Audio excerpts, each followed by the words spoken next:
Hey guys, welcome back to my channel. Today, as you see as from the title, that I wanted to share my son's birth story with you all.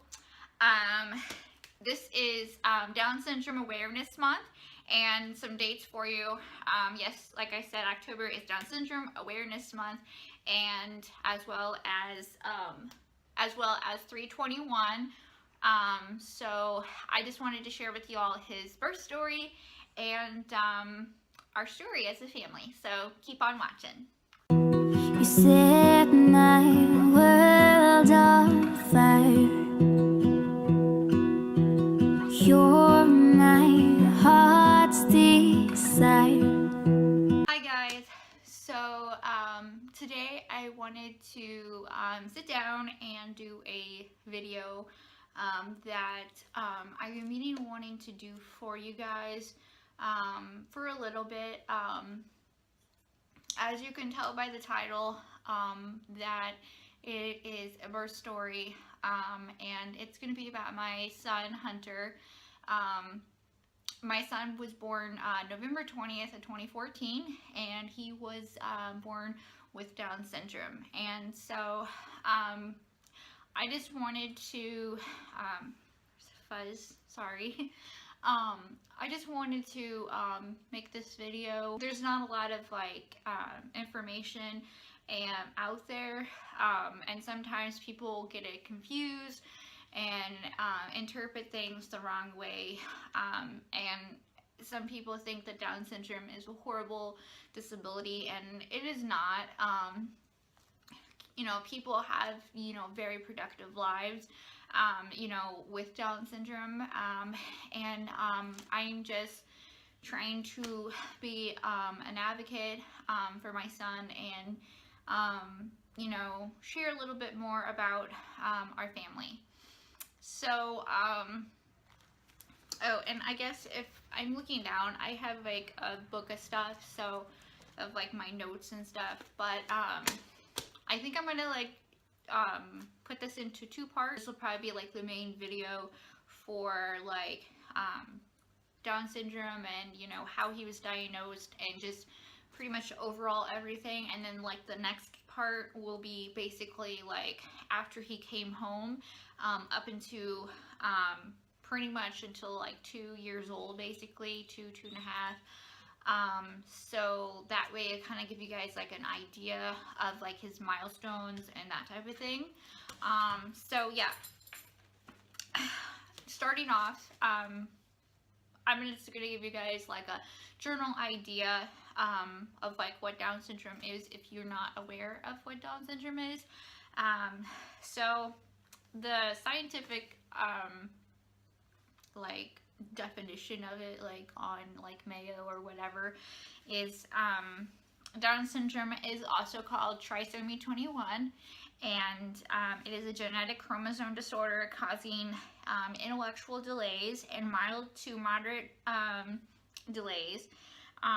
There is no treatment, and there are more than 200,000 cases a year. And what it is where there is 47 chromosomes instead of 46. And so there are 3 types of Down syndrome. I didn't actually know that going into it. When I first found out, I did my research, and then doctors, the genetist had told us about it. And so there are 3 types, like I said. And so the 3 types of Down syndrome: trisomy 21, which is the extra copy of the chromosome in every single cell. And then the mosaic, I think that's how you say it, correct me if I'm wrong, it's kind of a tricky word. It's where you're born with an extra copy in some of your cells, but not all of them. And then translocation, which is the one that Hunter has. He was born with translocation, and it's where one cell has an extra part of the 21st attached. Okay, and so like I said, there are no treatment, but there are treatment as in early detection, early education, that type of thing, to kind of jumpstart your kids, the person, jumpstart the kids, you know, into early learning. So, you know, because of their delays and that type of thing. So the number one treatment that I do recommend, that is hands down the most important thing that you want to have for your child with a disability, and especially Down syndrome, is early intervention.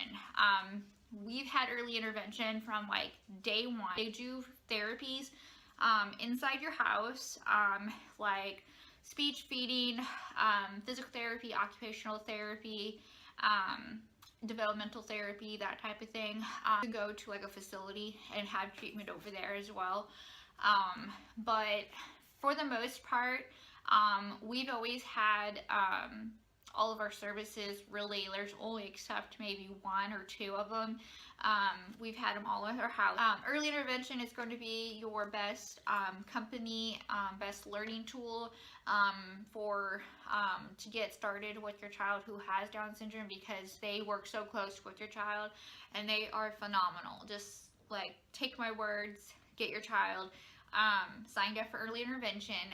Early intervention is until the child turns 3 years old, and then they at the very end they have an exit meeting, and then they start preschool, and then they continue their therapies in school and that type of thing. So doctors of his care team are the pediatrician, endocrinologist, a GI, your genetics doctor, most importantly, your ophthalmologist for your eyes, and your ENT, and also cardiology if is needed. Now, Hunter, kids with Down syndrome are, there is a possibility for heart defects, and so that is not all the cases, but some of them are born with heart defects.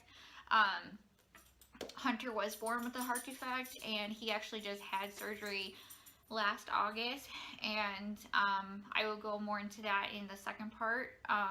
Again, this is more for his actual birth and his actual story. So yeah, he has all those doctors, and on top of all those doctors, he also has his speech,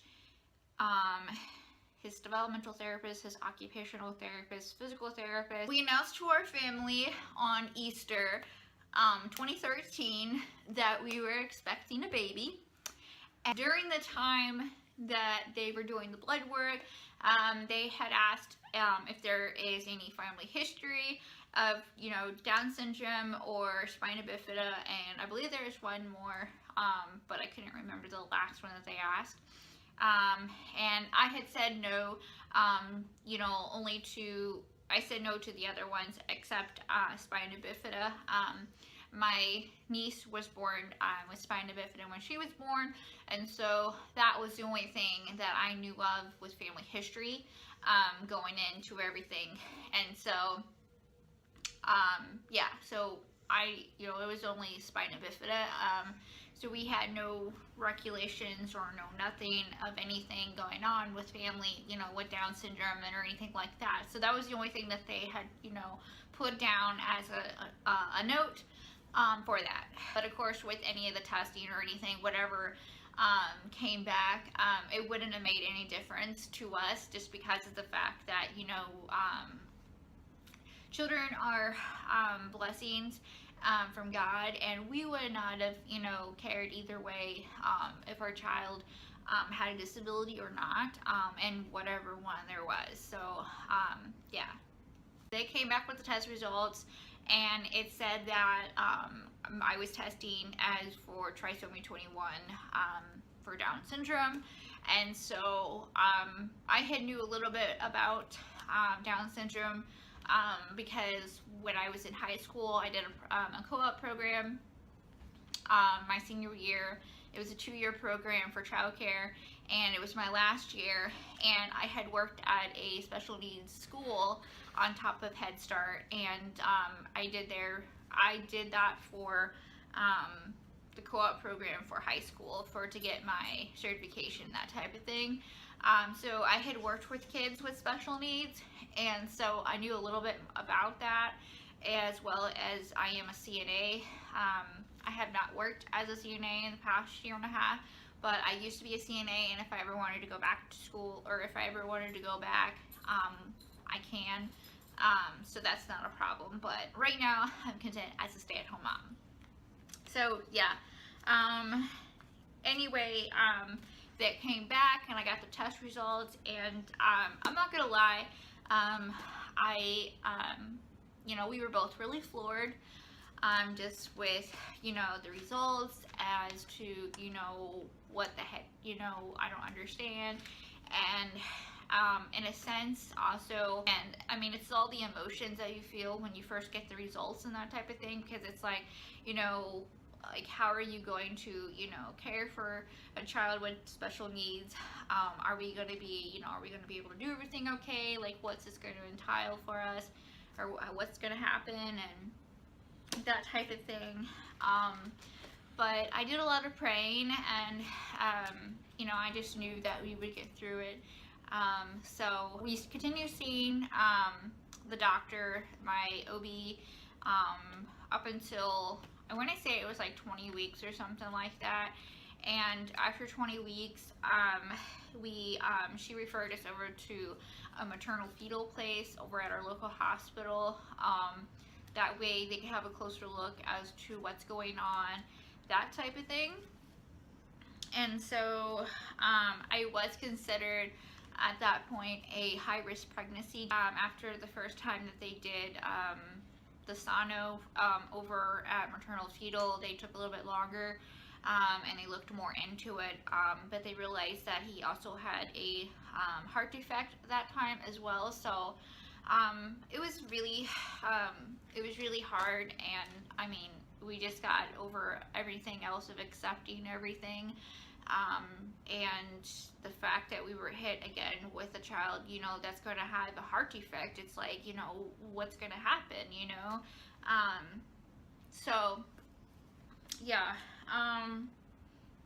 Anyway, we were on, I was on visits with maternal fetal over there once a month until 30 weeks, and then bi-weekly until I was 35 weeks, and then weekly at my last few weeks typically. And on top of that, I will add, I had to go to maternal fetal, and then I also, which I had gotten a sono every single time that I was there, as well as I was going to my OB appointment over there. So, and also during that time, I should back up a little bit and say, the OB that I had going in for the first 12-14 weeks, I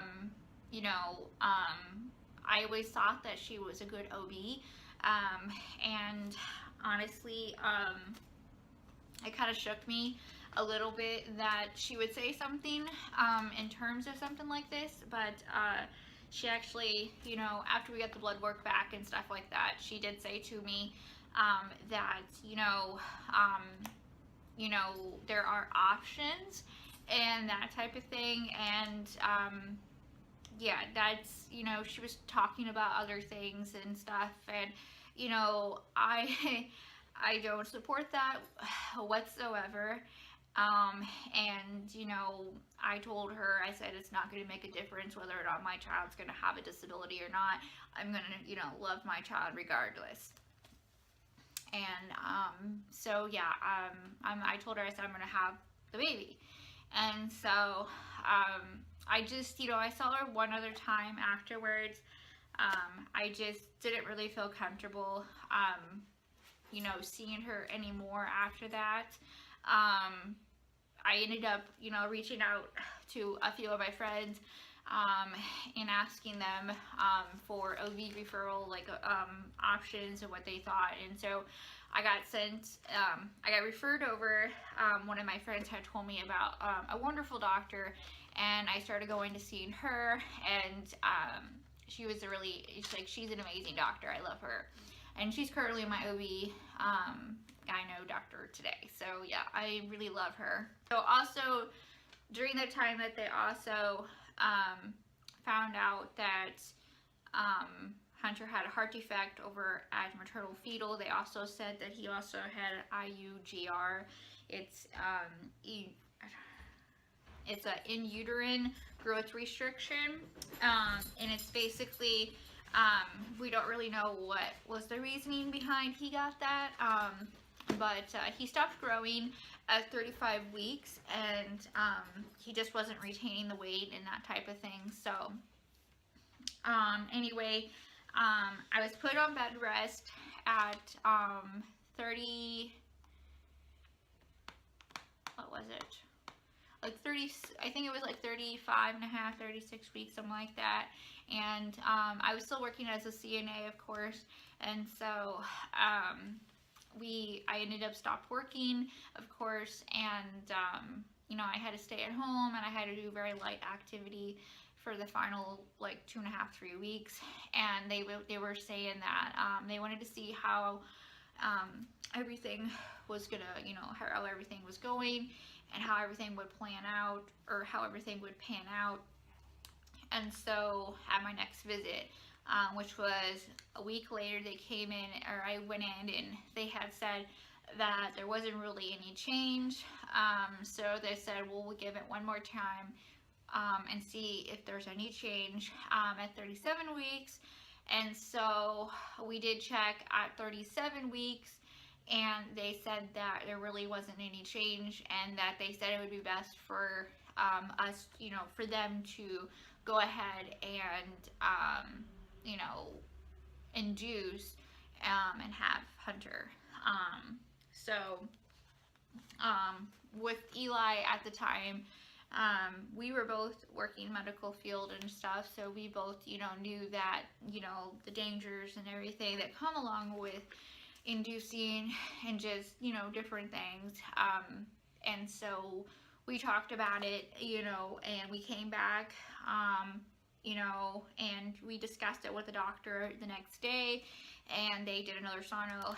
And so we had told them, you know, we didn't want to put Hunter through all that, because you know, if the inducing doesn't work, you know, and something, you know, horrible happens that I can't deliver, then I would have to, you know, go rushed into having a C-section, and that would be stress on Hunter. And, you know, since he already has a heart defect, I did not want that, and neither did Eli. So we decided to go straight to a C-section, and we had the C-section, I believe it was 3 days later, and I was super nervous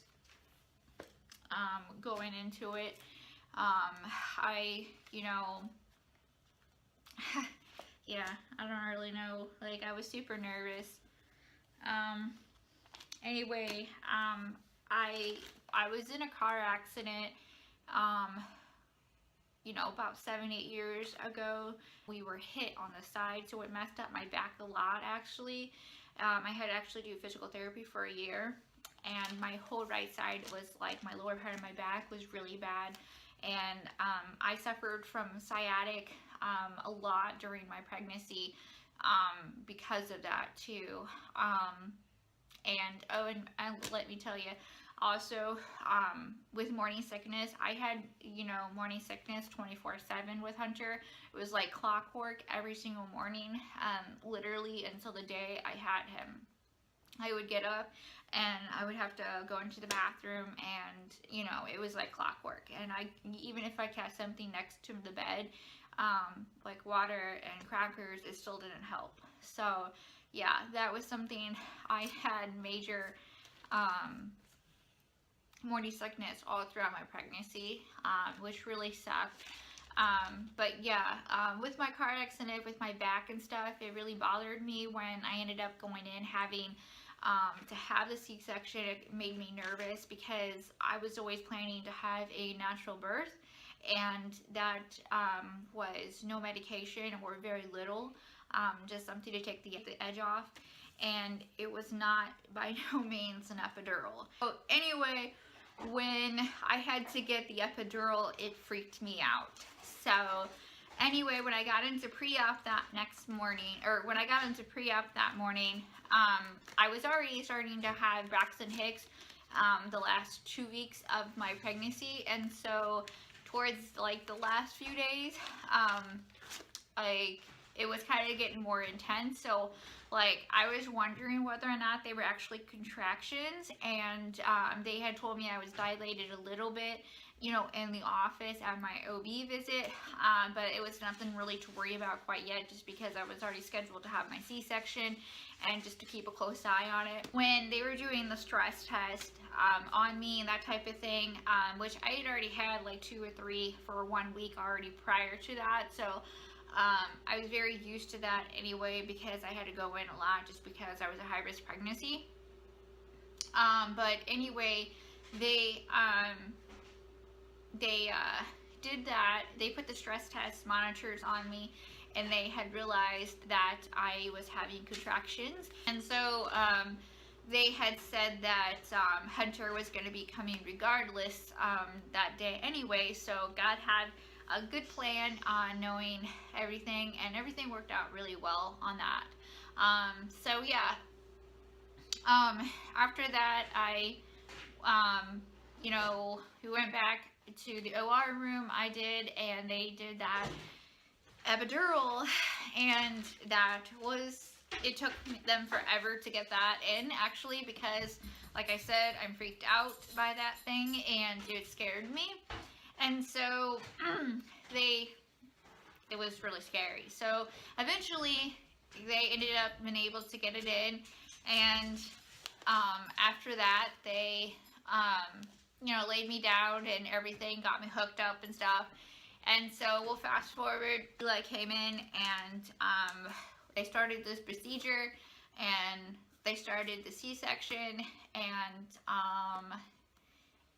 everything was fine. You know, got to see Hunter afterwards, and then it just pretty much towards like the end and stuff, there was like a lot of tugging, and I don't know what it was, if it was just a panic attack or what exactly it was. My chest kind of started getting heavy, and I was starting to have a little bit of like chest pain, and so I don't know, one of my other friends had told me that she actually experienced that with her C-section. So I guess it's a common thing, really. I've heard a lot of women talk about that, but it had asked Eli after, you know, he got back over with Hunter, and I saw Hunter. They had asked, because I had said something that I was having some pain, and they asked the nurse whether, you know, what was going on, and she went ahead and gave me some stuff to help it ease out, and so it put me to sleep. I don't remember the rest of after that, when they were, you know, stitching me up and that type of thing. But anyway, went to recovery, and I was in recovery for I don't know how long, I don't know, hour I guess, and woke up and went back to the room, saw Hunter, and yeah, you know, it was love at first sight.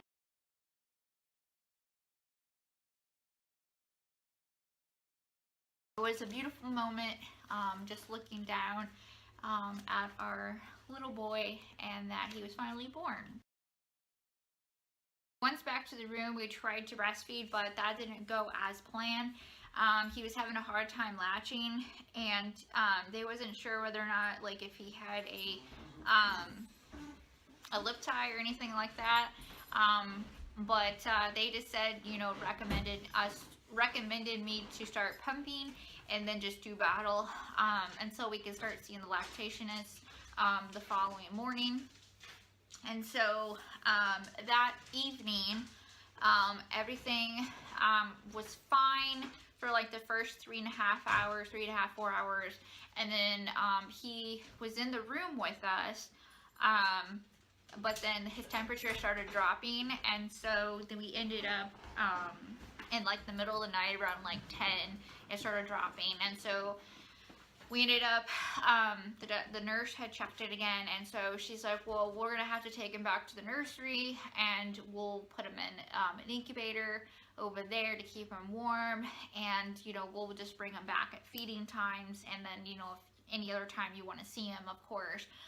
But they said that we have to limit the time of him being taken out, just so that his temperature can stay above. And so he went ahead and went back to the nursery, and then we saw him in the middle of the night again during the feedings. And then the next morning, I had pretty much had like everything out. I had my catheter out. I had those leg compression things that we had. That's I hate those. Those were already off, of course. And then pretty much everything was off. So I went ahead and decided to go down to the nursery, before feeding time, to see Hunter, and something told me that something didn't feel right. It was kind of like a mom's intuition. Eli was asleep, and so I just went ahead and I let him sleep, just because I know he was up and down a lot throughout the night too. And so I just went ahead and let him sleep while I went down there.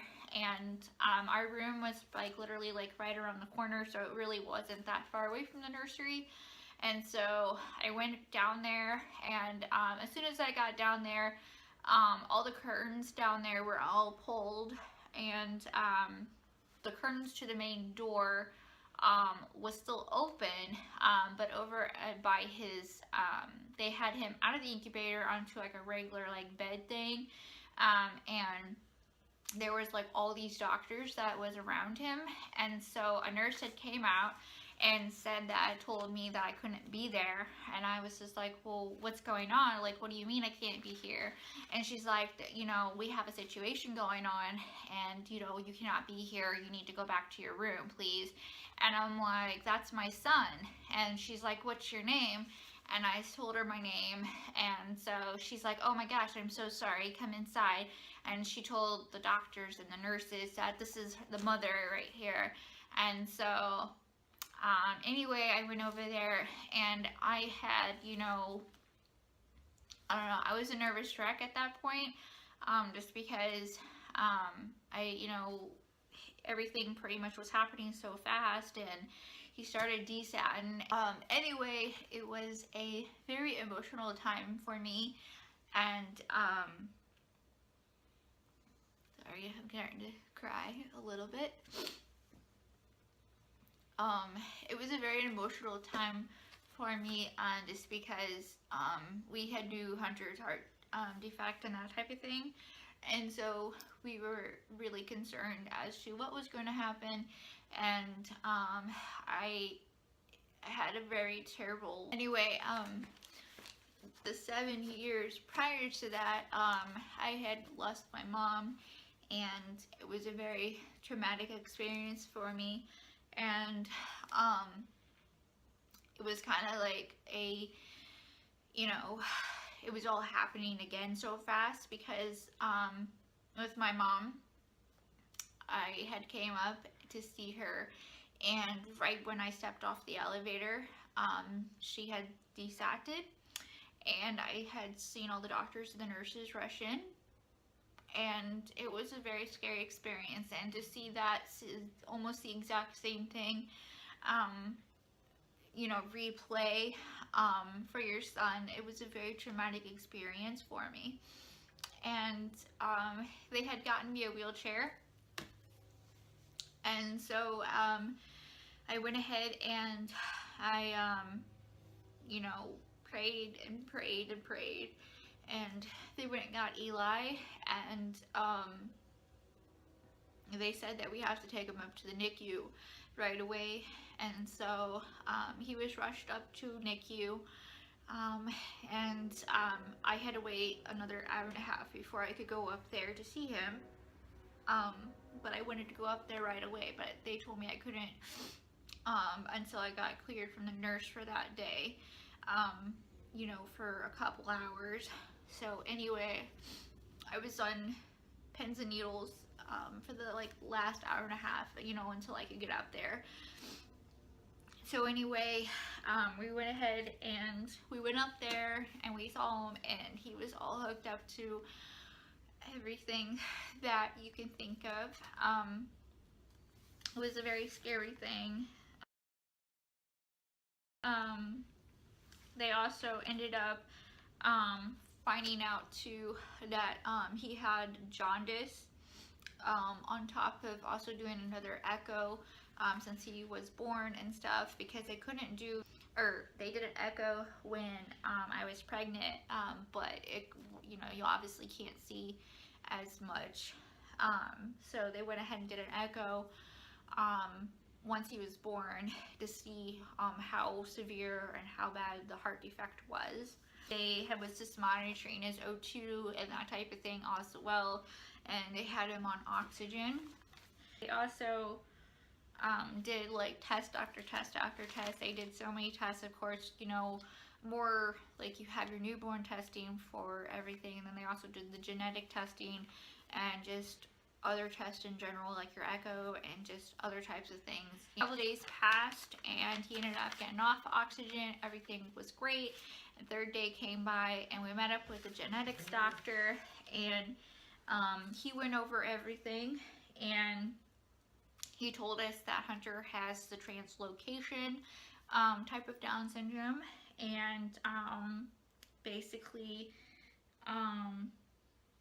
that translocation, the definition of translocation, I'll tell you guys that 4% of cases a year, it's hereditary is not a factor in trisomy 21 or mosaic, and 1/3 cases with translocation are hereditary component, accounting for 1% of Down syndrome cases. Age is not linked, but most is sporadic chance.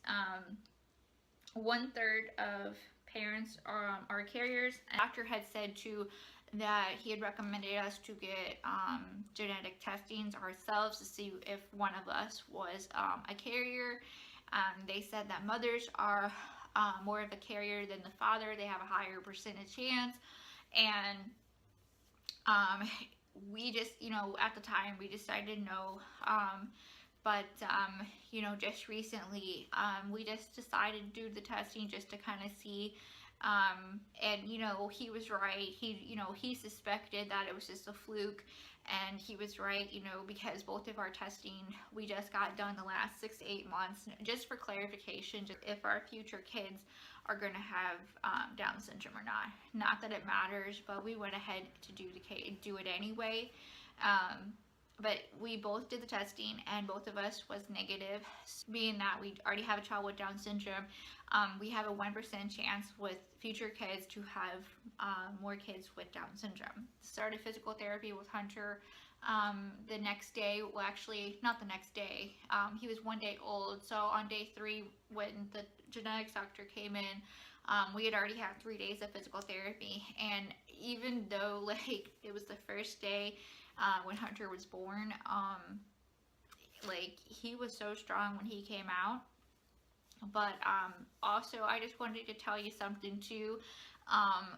Children with Down syndrome, they are very loose in the womb. So we all have 3 lines on our hands, but people with Down syndrome only have 2. So and I will include some pictures with Hunter. So he was in the NICU for 3 days, and then he was in the intermediate for 3 days, which was a total hospital stay of 6 days. So after we got done we got discharged from the hospital a day before Thanksgiving, and you know, he weighed, you know, he was still weighing really little, which I should put, he weighed 4.5 pounds when he was born, and he was very little. Before we got discharged from the hospital, we had to do a car seat test to make sure that he was okay. He was able to sustain the ride home, and so He passed that. The first time he actually failed, but I believe that that was an error on their part. But because of that, they said he had to stay one more night, which was no biggie. Yeah, he ended up coming home, and it was really glad. We spent our Thanksgiving at home, and people came to see us and delivered food, and so we got to spend time as a family of 3 at home. I did look up, if you need more information, I used a website from a father that has a little boy that has Down syndrome, and it's noahsdad.com. I'll make sure to link that down below for you guys. Also, over at Maternal Fetal, they went ahead and gave me this book, and it's a special needs collection, 2nd edition for babies with Down syndrome, a parent's guide.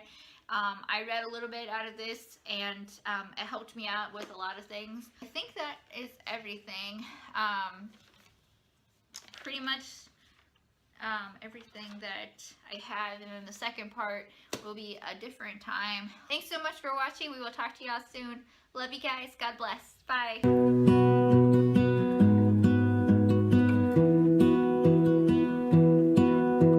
I lose my breath whenever I see you. You stole my heart, what is it that you do?